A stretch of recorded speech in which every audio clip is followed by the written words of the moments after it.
está no Ciba Mais, um pouco diferente, não estranhe. Você está no canal da Ciba, esse é o Ciba Mais, mas a gente resolveu dar essa modificada para que conseguíssemos entregar o Ciba Mais para vocês que acompanham a gente. Tá um pouco corrido, mas nós estamos nos adequando para que a gente consiga fazer o Ciba Mais e trazer o conteúdo para você que acompanha o nosso canal, tá bom? Então, se prepara aí que tem vídeo novo chegando, tem um tema novo chegando e a gente tá aqui para tirar a sua dúvida, tá certo? Então chega mais!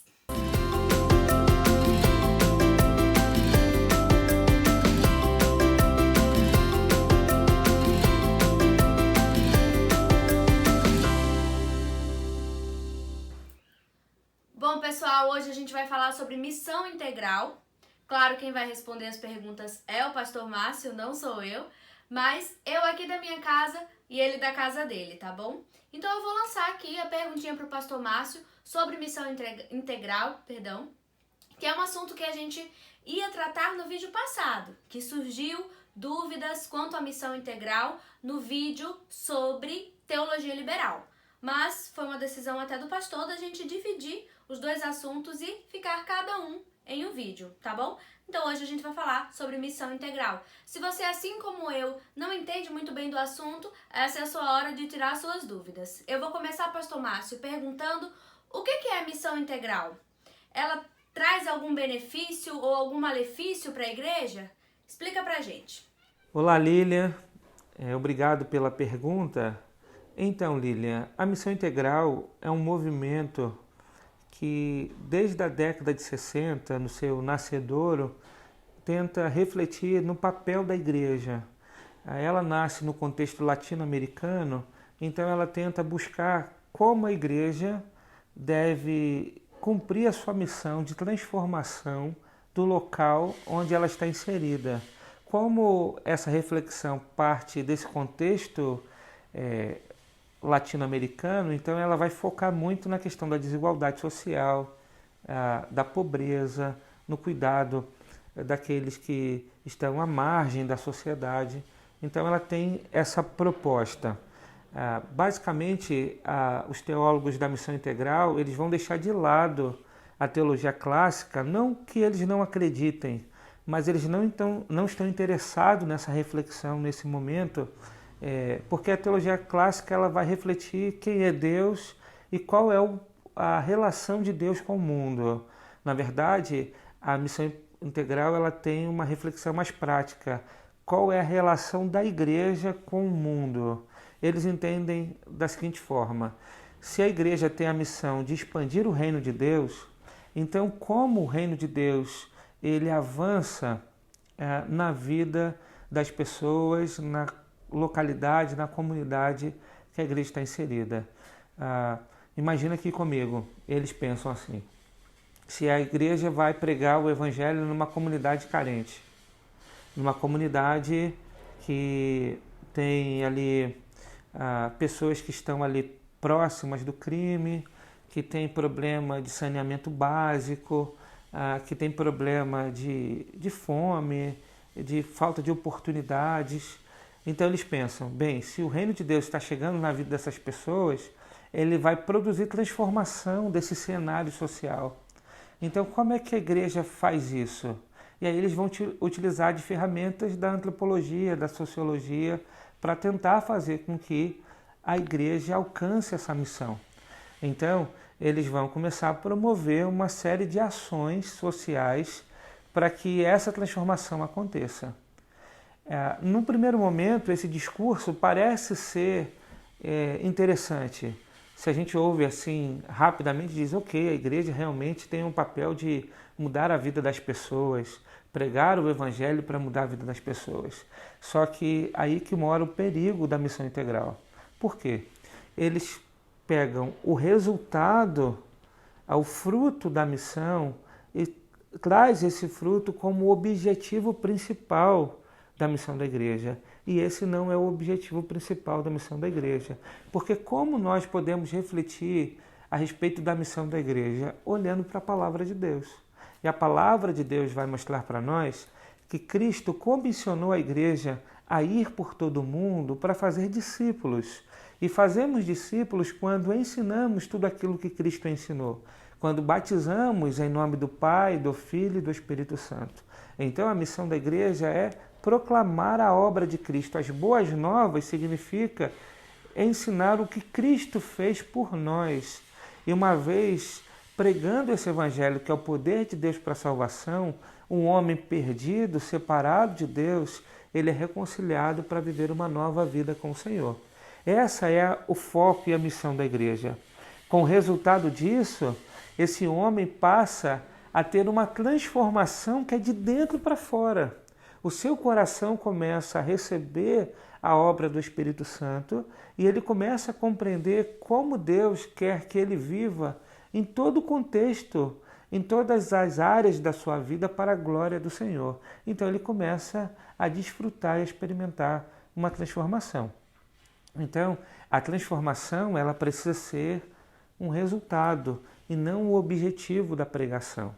E a gente precisa entender que esse resultado ele não é definitivo nesse mundo, porque a redenção que Cristo propõe com a sua obra aponta para uma redenção definitiva no novo céu e numa nova terra. Então, a redenção aponta para a glorificação.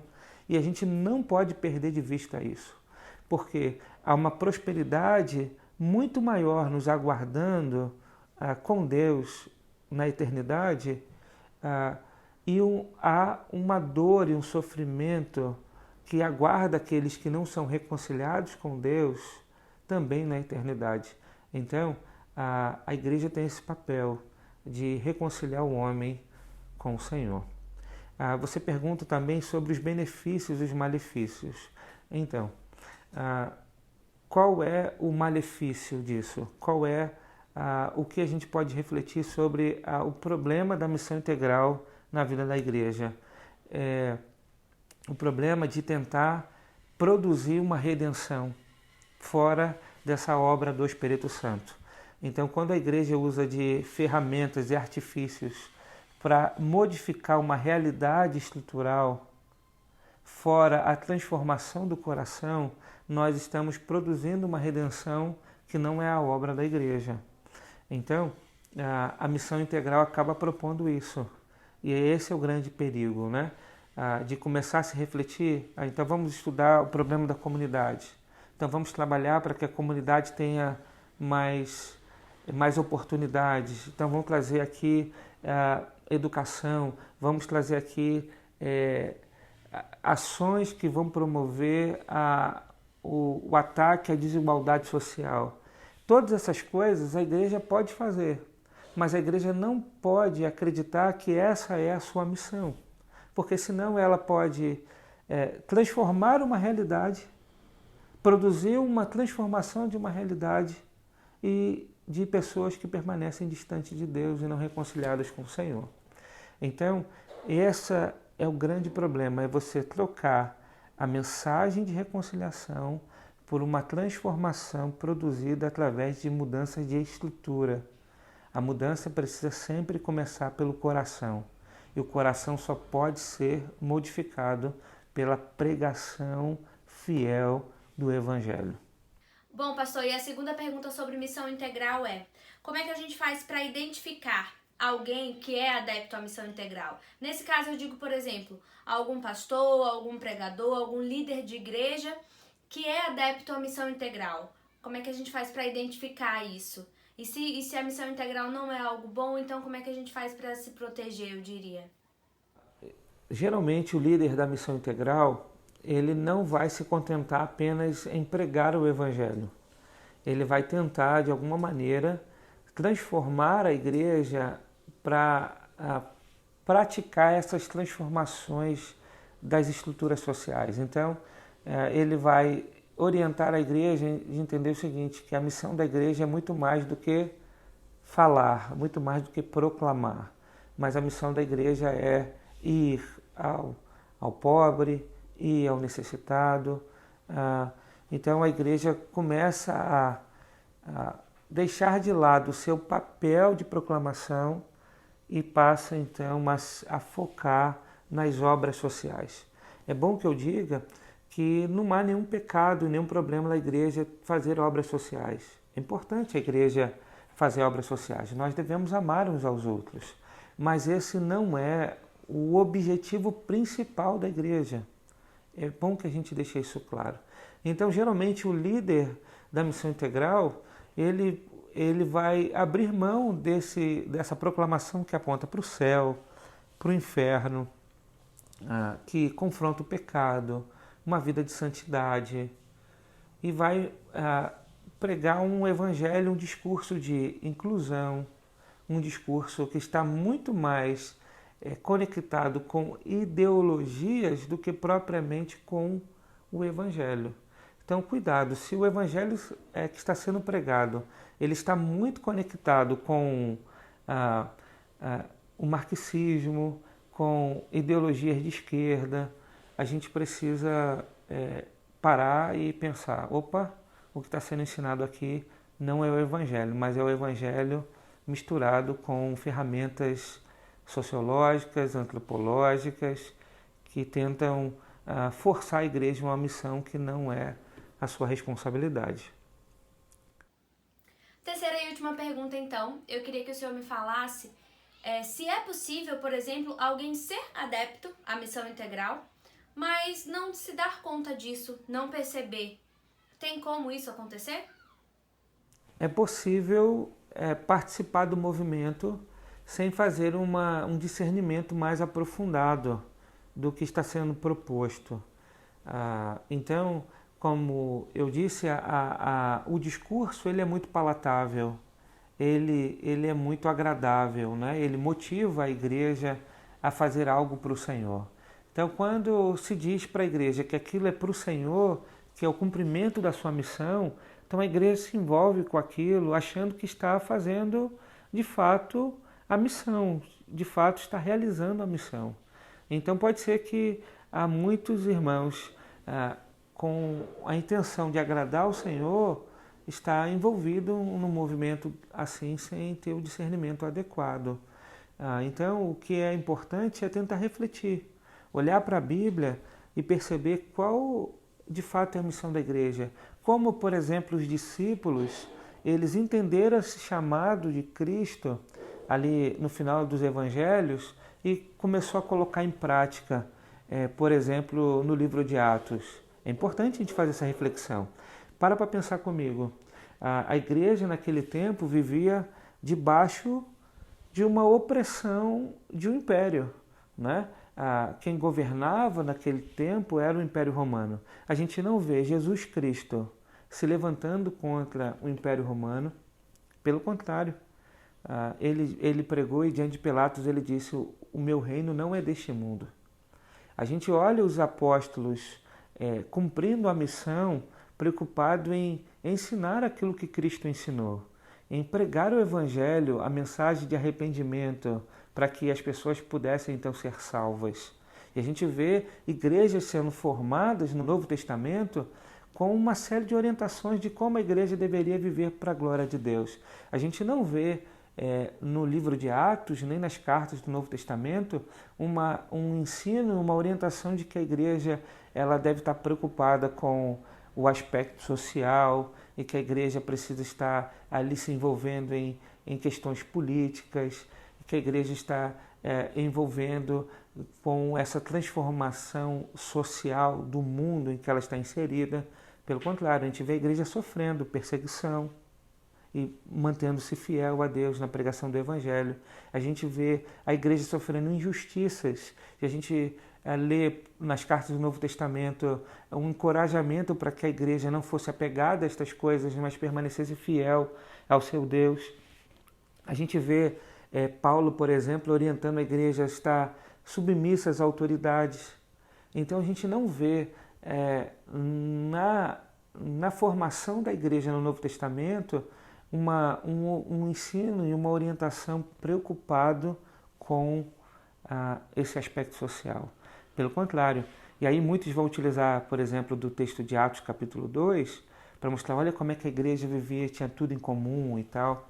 Mas a gente precisa entender que a igreja fez aquilo não por conta do aspecto social, mas por conta da expectativa espiritual.